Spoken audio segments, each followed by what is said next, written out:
Lebih dari 2 pekan, kerusuhan di Iran belum juga menunjukkan tanda-tanda akan berakhir.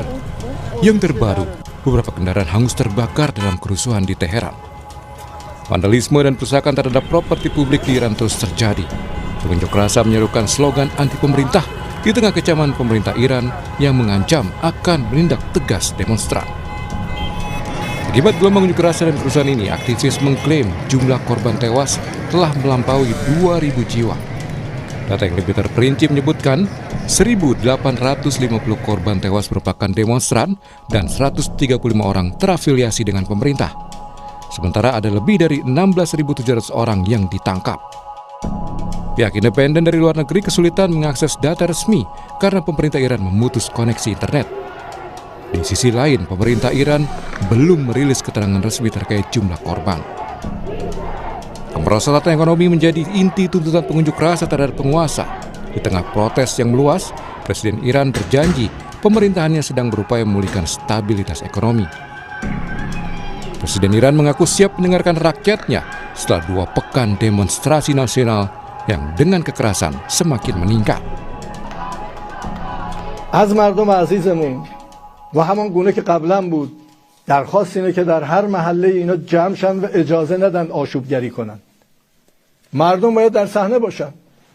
مردم نگرانی دارن، ما با اونا میشینیم و وظیفمونه نگرانی اونا رو حل کنیم. ولی وظیفه بالاتر اینه که اجازه ندیم یه عده آشوبگر بیان کل جامعه رو به هم بریزن. Go ahead, please. Sementara itu, Presiden Amerika Serikat Donald Trump memperingatkan pemerintah Iran untuk tidak menggunakan kekerasan terhadap demonstran. Dalam konferensi pers di Gedung Putih, Trump bilang Amerika Serikat siap membantu pengunjuk rasa meski tidak dengan pasukan darat. We're watching the situation very carefully. I've made the statement very strongly that if they start killing people like they have in the past, we will get involved. We'll be hitting them very hard where it hurts. And that doesn't mean boots on the ground, but it means hitting them very, very hard where it hurts. So we don't want that to happen. There have been cases like this where President Obama totally backed down. But this is something pretty incredible that's happening in Iran. It's an amazing thing to watch. They've done a bad job. They've treated their people very badly, and now they're being paid back. So let's see what happens. We're watching it. We're watching it very closely. Unjuk rasa dimulai sejak 28 Desember 2025. Aparat semakin keras bertindak terhadap pengunjuk rasa setelah pemimpin tertinggi Iran, Ayatollah Ali Khamenei, menuding asing memanfaatkan unjuk rasa untuk mengacau Iran.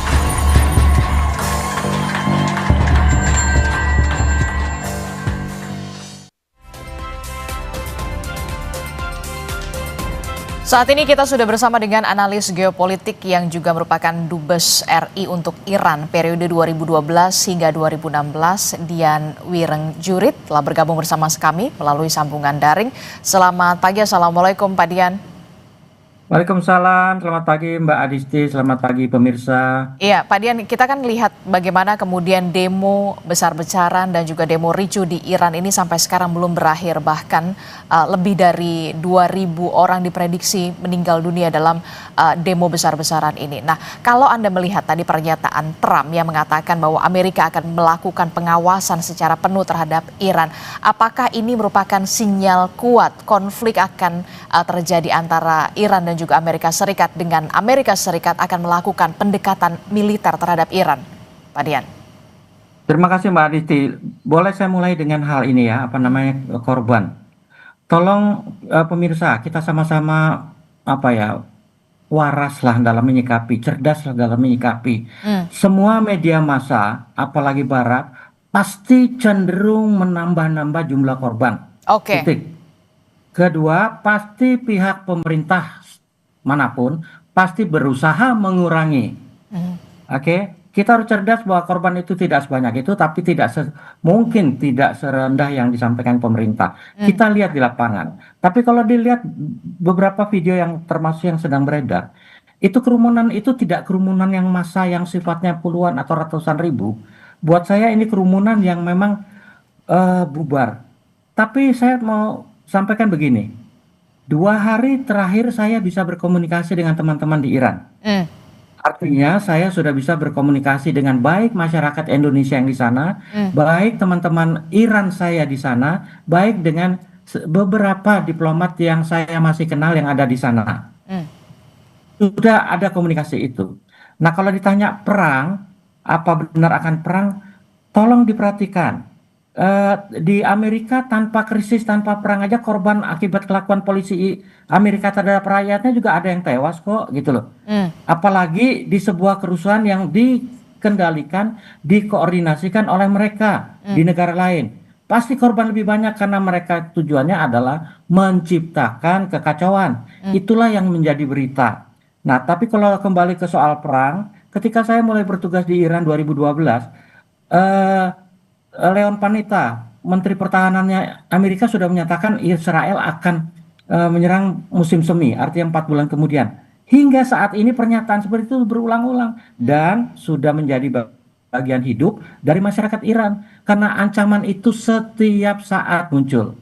Nah, mudah-mudahan ancaman Trump ini juga bagian dari itu. Artinya sekedar ancaman karena terlalu gegabah kalau dia mau melakukan serangan karena Iran berbeda dengan Syria, berbeda dengan Irak, apalagi dengan Afghanistan, apalagi pasti berbeda dengan Venezuela. Jadi ancaman-ancaman Trump itu bisa dilihat begini, itu dia butuhkan untuk mengalihkan perhatian masyarakat Amerika dan dunia dari masalah yang dihadapi, termasuk masalah pedofilinya dia itu. Tapi saya mau bilang juga, mungkin saja hal ini dianggap serius, tapi Iran pun sudah belajar banyak dari Amerika. Iran sudah punya persiapan yang lebih matang, termasuk dalam menangkal gelombang Starlink-nya yang dipakai Amerika untuk berkomunikasi dengan demonstrator yang dikendalikan oleh para agen di lapangan mereka. Buktinya sekarang Starlink pun sudah bisa dilumpuhkan. Kira-kira begitu. Oke, jadi kalau dengan kata lain, ini hanya sekedar ancaman yang diberikan oleh Amerika Serikat dan benar-benar tidak akan terjadi intervensi yang akan dilakukan oleh Amerika Serikat terhadap Iran dengan kondisi Iran saat ini yang bisa dikatakan berlebihan begitu? Betul sekali Mbak Adistis. Begini loh, kalau saja benar-benar perang Iran terjadi, artinya dilancarkan oleh Trump, dampaknya itu akan luar biasa ya. Bukan hanya Iran yang kena, rakyat Iran udah pasti korban nomor satu itu pasti di Iran. Dan itu pasti bisa ratusan ribuan mungkin. Tapi bukan hanya di situ. Dampak ke kawasan pun akan luar biasa.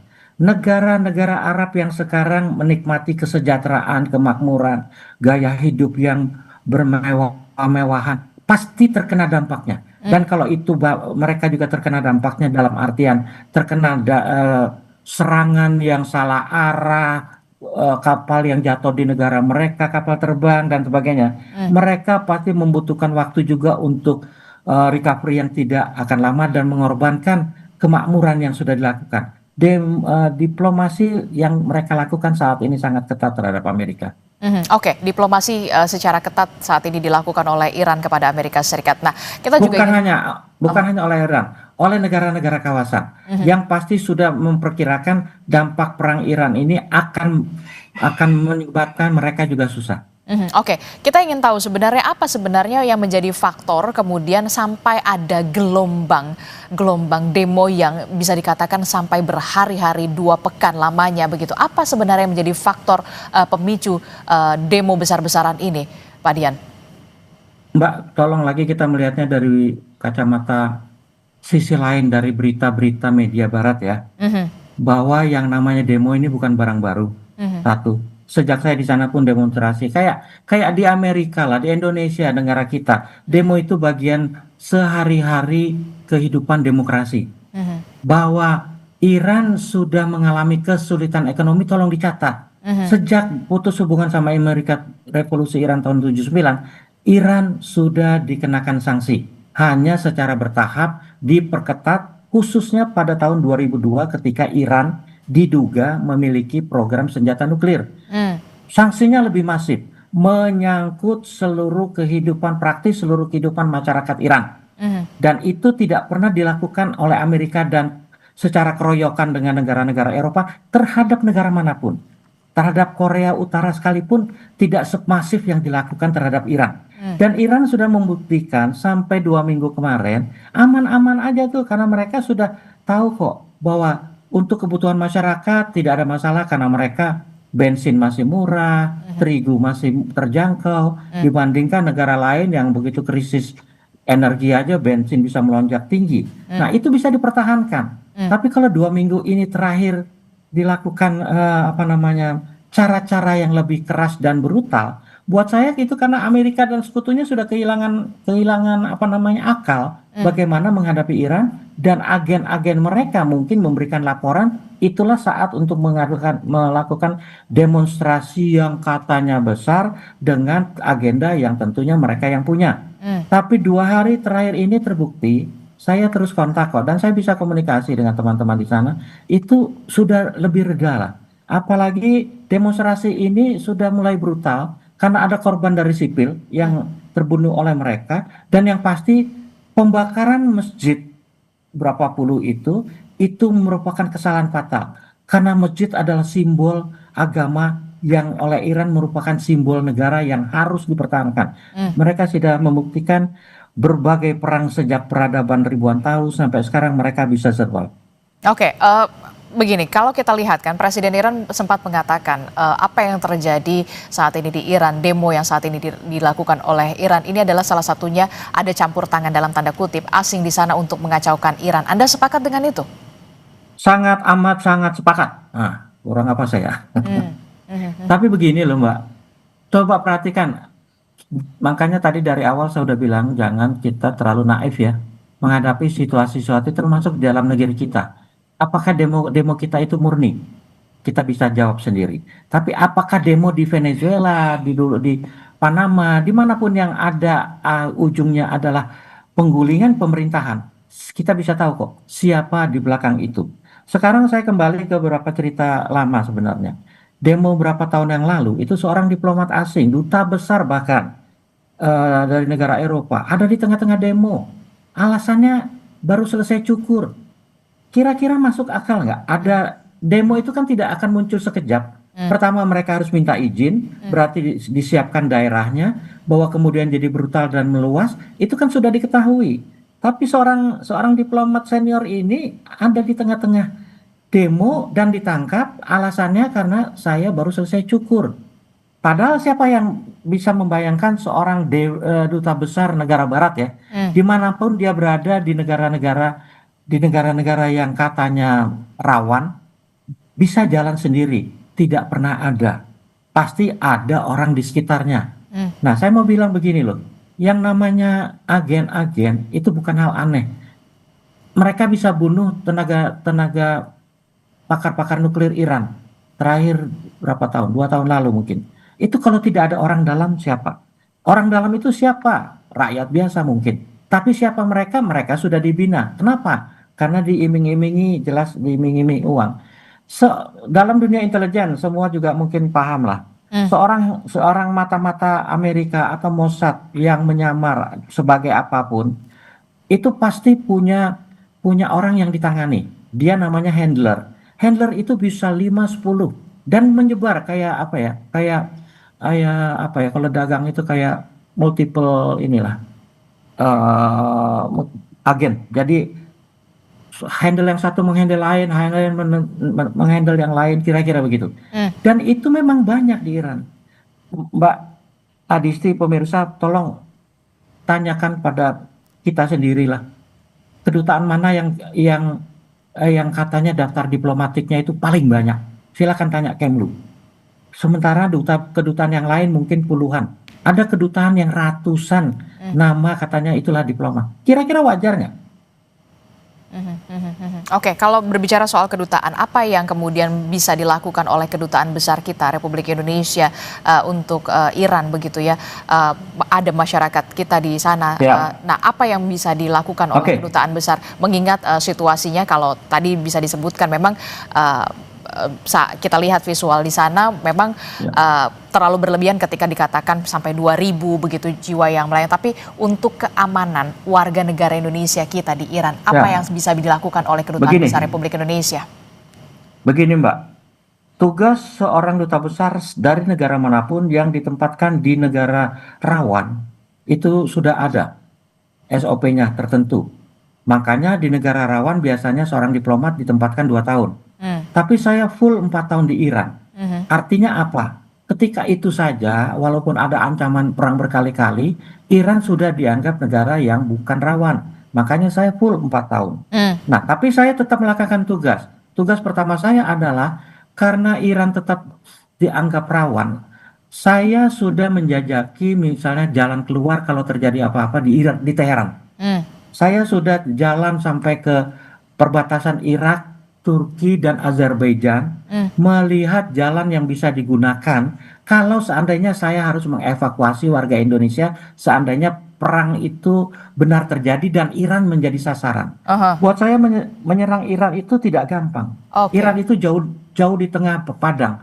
Dia hanya bisa diserang melalui udara tentunya, drone, kapal terbang, dan sebagainya. Tapi tidak mungkin dari darat. Mungkin dari laut yang melontarkan rudal-rudal. Nah, artinya apa sih? Karena Iran jauh dan susah diserang dengan cara konvensional. Arah untuk menyelamatkan diri warga-warga negara manapun pasti ke utara. Nah, utara itu akan antara lain melewati bagian pegunungan. Kalau ke barat memang datar, makanya saya jalan itu, saya ke perbatasan Irak, ke beberapa tempat di sana, saya ke perbatasan dengan Azerbaijan untuk mencari rute penyelamatan. Dan bahkan ketika itu saja, ini penting diketahui. Ketika saya baru datang, saya belum menyerahkan kredensial, artinya saya belum secara resmi bisa bertugas, tapi saya sudah diizinkan bertugas karena saya sudah ketemu Menlu. Dia bilang, Pak Dian, lupus Indonesia, negara sahabat, bisa silakan bertugas sebagaimana biasanya. Ketemu Presiden, menyerahkan kredensial, kita atur kemudian. Tapi saya sudah mulai bertugas, makanya saya berani keliling daerah-daerah tadi. Tidak semua diplomat bisa diizinkan sebelum menyerahkan kredensial. Yang terjadi adalah apa? Saya belum bersowan kepada dubes-dubes negara lain yang lebih senior.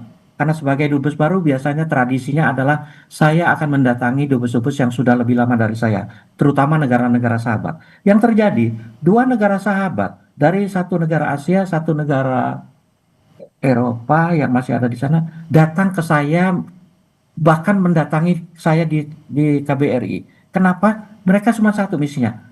Ambassador Dian, kalau nanti Amerika benar atau Israel benar menyerang Iran. Bolehkah kami mengungsikan diplomat kami atau warga kami ke kedutaan Indonesia? Saya tanya kenapa? Karena kedutaan Indonesia ini terletak tidak jauh dari salah satu instalasi militernya Iran. Kalau instalasi itu dibom, pasti kedutaan Indonesia hancur. Karena mereka tahu bahwa kalau menyerang instalasi itu, kedutaan Indonesia hancur, itu akan jadi insiden besar. Dan kalau itu insiden besar, hubungan Amerika pun dengan negara-negara yang jadi korban akan buruk. Nah, karena itulah mereka minta untuk kesediaan kita. Saya bilang, most welcome, silakan.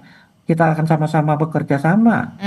Kira-kira begitu, artinya tidak semudah itulah. Tidak semudah itu, oke. Terakhir saya ingin tahu, ketika memang demo rusuh ini di Iran bakal lebih panjang, kita berharapnya itu tidak akan menjadi panjang begitu dan menjadi konflik begitu ya.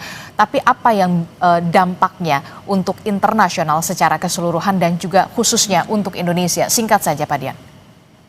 Terima kasih. Kalau Indonesia begini, insya Allah karena masyarakat kita tidak banyak dan masyarakat kita itu ada di pusat-pusat studi lah, bukan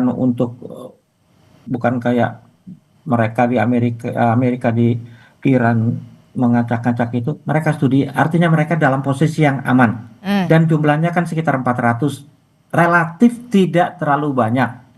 Artinya kita sudah siapkan rute-rute tadi sudah aman, jadi tidak perlu khawatir.